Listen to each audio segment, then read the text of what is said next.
Good afternoon, Bulldog readers. Today we have another episode of our First Chapter Fridays. I have Jessie here with me, and we are reading Sideways Stories from Wayside School by Louis Sachar. Alright, so let's get into our first chapter.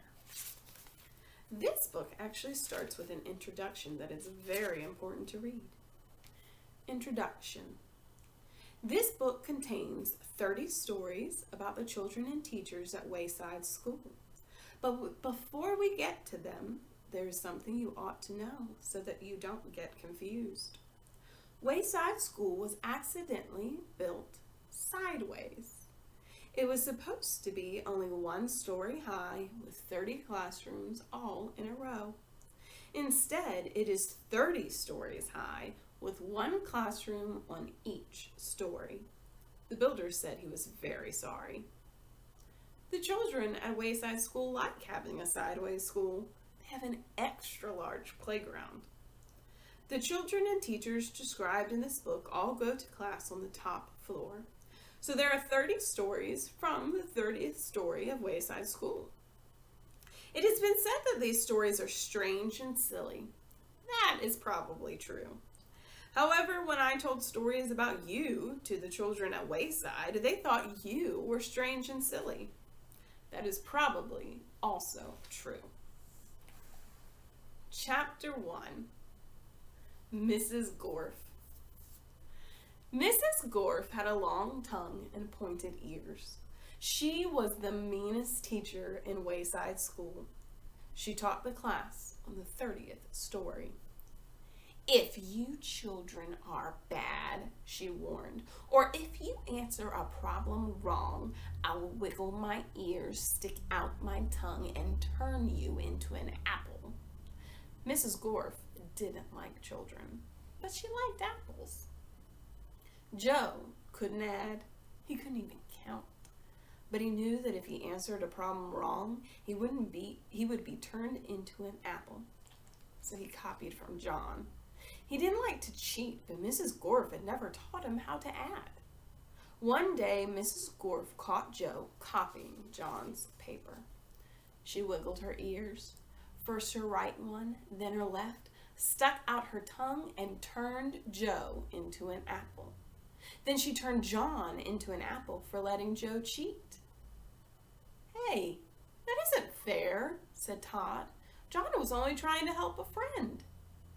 Mrs. Gorf wiggled her ears, first her right one, then her left, stuck out her tongue, and turned Todd into an apple. "Does anyone else have an opinion?" she asked. Nobody said a word. Mrs. Gorf laughed and placed the 3 apples on her desk. Stephen started to cry. He couldn't help it. He was scared. "I do not allow crying in the classroom," said Mrs. Gorf. She wiggled her ears, first her right one, then her left, stuck out her tongue, and turned Stephen into an apple. For the rest of the day, the children were absolutely quiet. And when they went home, they were too scared even to talk to their parents. But Joe, John, Todd, and Stephen couldn't go home. Mrs. Gorf just left them on her desk. They were able to talk to each other, but they didn't have much to say. Their parents were very worried. They didn't know where their children were. Nobody seemed to know. The next day, Kathy was late for school. As soon as she walked in, Mrs. Gorf turned her into an apple. Paul sneezed during class. He was turned into an apple. Nancy said, "God bless you," when Paul sneezed. Mrs. Gorf wiggled her ears, first her right one, then her left, stuck out her tongue, and turned Nancy into an apple. Terrence fell out of his chair. He was turned into an apple. Marcia tried to run away. She was halfway to the door as Mrs. Gorf's right ear began to wiggle. When she reached the door, Mrs. Gorf's left ear wiggled. Marisa opened the door and had one foot outside when Mrs. Gorf stuck out her her tongue. Marisa became an apple. Mrs. Gorf picked up the apple from the floor and put it on her desk with the others. Then a funny thing happened. Mrs. Gorf turned around and fell over a piece of chalk. The three Erics laughed. They were turned into apples. Mrs. Gorf had a dozen apples on her desk. Joe, John, Todd, Stephen, Kathleen, Paul, Nancy, Terrace, Marisa, and the three Erics. Eric Fry, Eric Bacon, and Eric Ovens. Louise, the yard teacher, walked into the classroom. He had missed the children at recess. He had heard that Mrs. Gorf was a mean teacher, so he came up to investigate. He saw the 12 apples on Mrs. Gorf's desk. I must be wrong, he thought. She must be a good teacher if so many children bring her apples. He walked back down to the playground. The next day, a dozen more children were turned into apples. Louis, the yard teacher, came back into the room. He saw 24 apples on Mrs. Gorf's desk. There were only 3 children left in the class.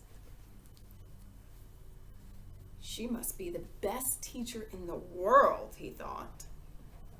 By the end of the week, all the children were apples. Mrs. Gorf was very happy. Now I can go home, she said. I don't have to teach anymore.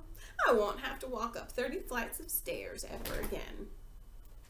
You're not going anywhere, shouted Todd. He jumped off the desk and bopped Mrs. Gorf on the nose.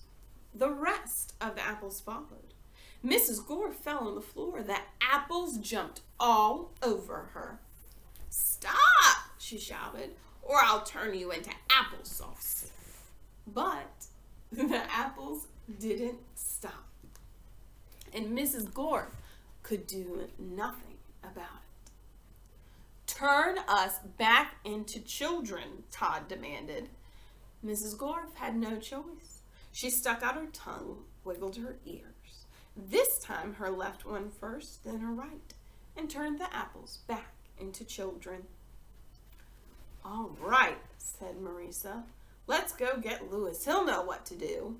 No, screamed Mrs. Gorf. I'll turn you back into apples. She wiggled her ears, first her right one, then her left, and stuck out her tongue. But Jenny held up a mirror, and Mrs. Gorf turned herself into an apple. The children didn't know what to do. They didn't have a teacher. Even though Mrs. Gorf was mean, they didn't think it was right to leave her as an apple, but none of them knew how to wiggle their ears. Louis, the yard teacher, walked in. Where's Mrs. Gorf? He asked. Nobody said a word. Boy, am I hungry, said Louis. I don't think Mrs. Gorf would mind if I ate this apple. After all, she always has so many.